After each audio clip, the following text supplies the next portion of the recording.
Hello, everyone. I'm so excited you could join me today while I read a story. The book we will be reading today is called 14 Cows for America by Carmen Agredidi in collaboration with Wilson Cameli Nyoma and illustrated by Thomas Gonzalez. First, I want to start with a question. Can you remember a time when someone gave something up to make you feel better? I can remember a time when I was younger, I lost my favorite toy. But my best friend made me feel better by giving up her favorite stuffed animal and giving it to me. This is Mr. Cowie. He waves hello.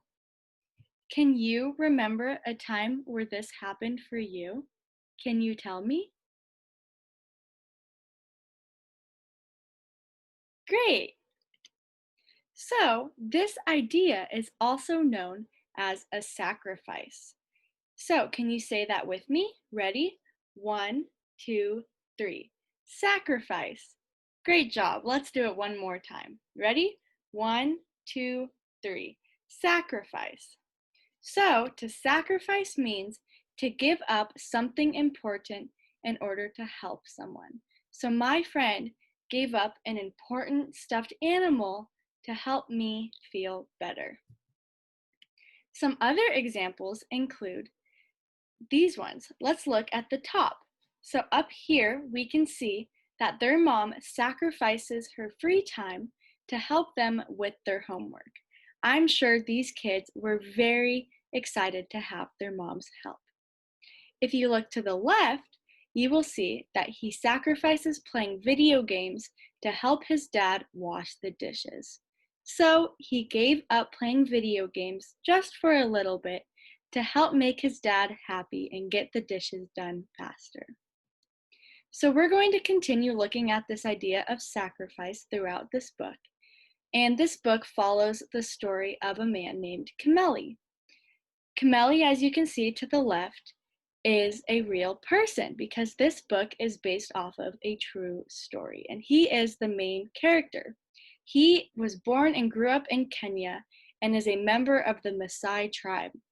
So, in this story, he goes back to visit the Maasai people after he has been living in New York City to study and become a doctor. However, he comes with a very sad story. He is living in New York City on September 11th, 2001, also known as 9/11. This is a day in US history where airplanes crashed into buildings throughout the US, including very tall skyscrapers in New York City. A lot of people lost their lives that day, and it caused the entire country to grieve.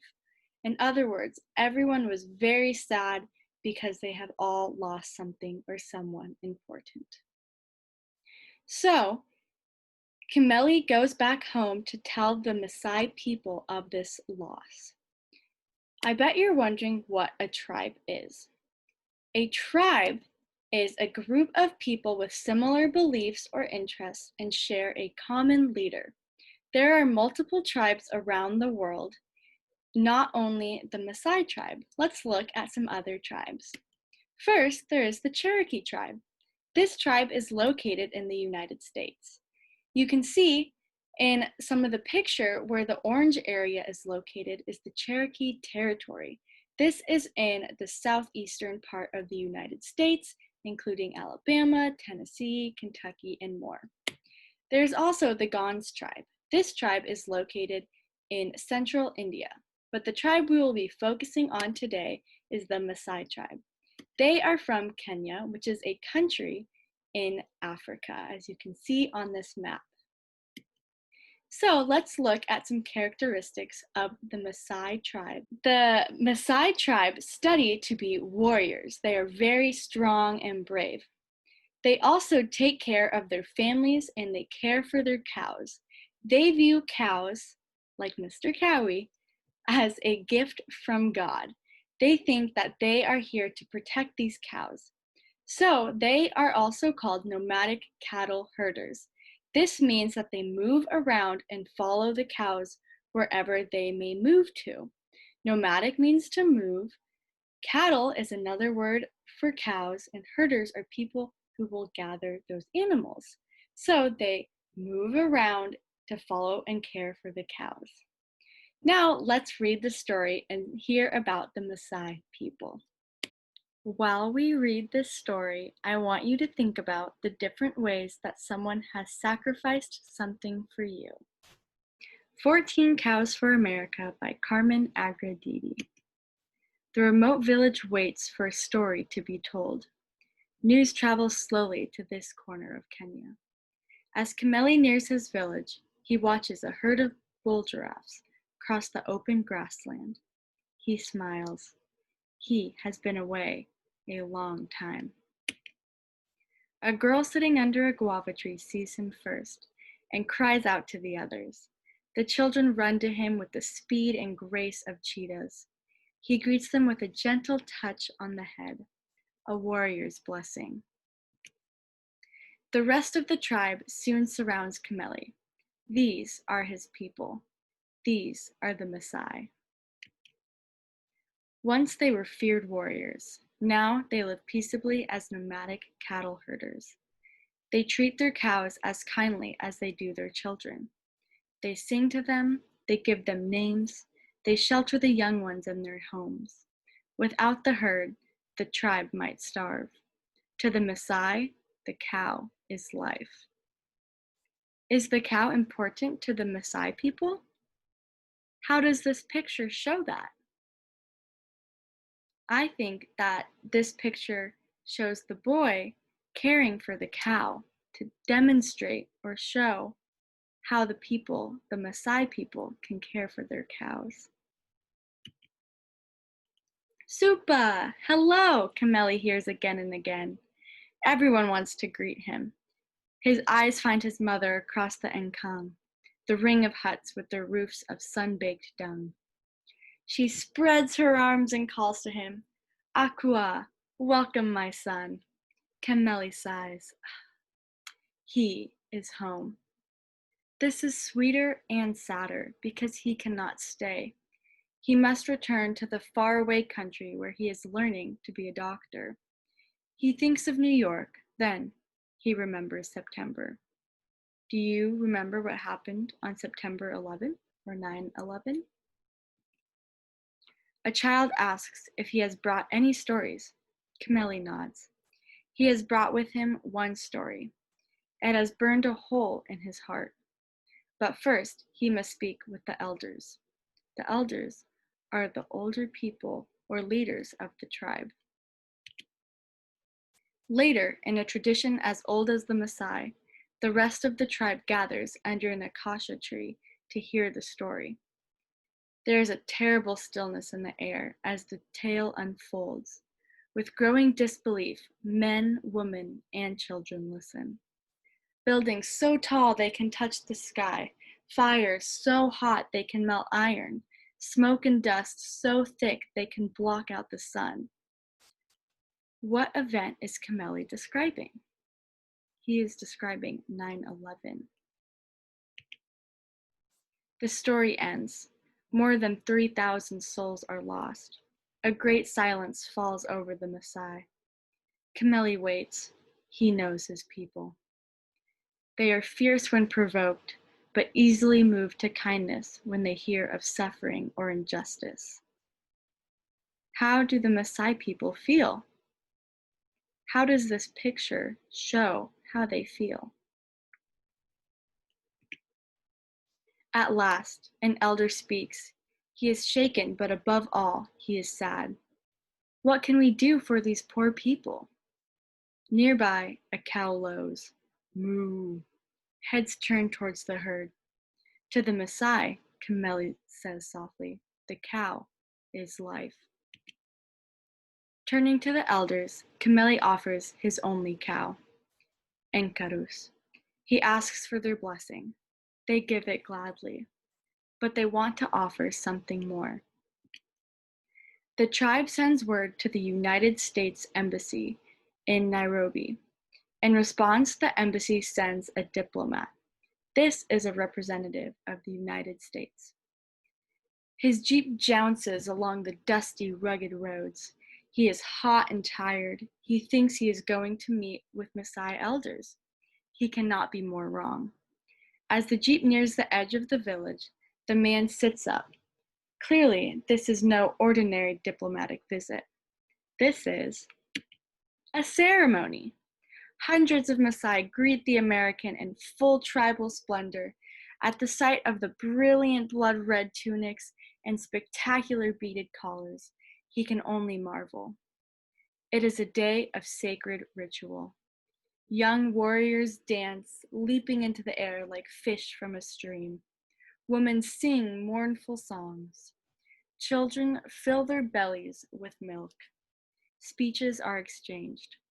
And now it is time. Kameli and his people gather on a sacred knoll or hill, far from the village. The only sound is the gentle chiming of cowbells. The elders chant a blessing in Ma as the Maasai people of Kenya present 14 cows for America. Because there is no nation so powerful it cannot be wounded, nor a people so small they cannot offer mighty comfort. What did the Maasai people sacrifice or give up that was important to them? They gave up 14 cows, something that is very sacred to them, very special. How did that help make the Americans feel? It helped make the Americans feel comforted. They felt healed by this strong movement and sacrifice from the Maasai people. Now we are going to review some of the pages. Do you remember what happened on this page? Yeah, Kameli was greeted by so many people, and his mother spread her arms wide open for him to say hello. What about this page? What happened on this page? Yes, Kameli told the story of 9/11. How did the Maasai people feel while hearing this story? Yes, they were very sad to hear this story. What happened on this page? Yes, they had a ceremony to greet the American diplomat from the United States Embassy. And lastly, what did the Maasai people do to help the Americans heal? Yes, they sacrificed their 14 cows to help comfort the Americans. Before we continue, I want you to remind me, what does it mean to sacrifice something? Great job! So to sacrifice means to give up something important in order to help someone. Now let's think. What can we learn from the story? Well, let's think. What did the Maasai people do in order to help the Americans? Do you remember? Great job. They gave up or they sacrificed 14 cows in order to help heal the Americans. What happens when you sacrifice or give something up that is important to you? How does it make the person receiving the sacrifice feel? How did the Americans feel?